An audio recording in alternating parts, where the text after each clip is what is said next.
Hija sitwazzjoni li ma seħħitx għall-ewwel darba, anzi riżulta li qed tkun repetuta minn żmien għal ieħor. Pazjenti li ilhom diversi xhur jistennew biex isserilhom il-proċedura kirurġika fuq il-qalb irċevew l-appuntament ta' meta għandhom imorru l-Mater Dei. Iżda lejliet l-appuntament, il-pazjenti ġew informati li l-proċedura kirurġika fuq qalbhom kienet tiġi posposta għaliex fl-isptar ma kienx hemm molol tal-qalb. Il-kellim ewlenija laburista Mary Louise Colejro Preca qalet li l-Gvern missu ilu l-azzjoni biex dawn is-sitwazzjonijiet ta' periklu ma jirrepetux ruhom. Qalet li din mija xejn ħlief ir-responsabilità minn Gvern li jiftaħar li bena sptar state of the art iżda mbagħad iħalli lil min ikollu bżonn il-kura jistenna xhur. Il-Gvern għandu l-obbligu li jagħti raġunijiet illi waslu għal dawn inqasijiet serji fil-konfront tal-aktar vulnerabbli.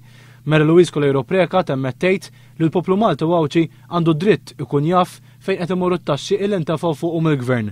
Għaliex meta jkollhom bżonnijiet ta' ħajja u mewt, il-pazjenti mhumiex qed jingħataw it-trattament fil-ħin.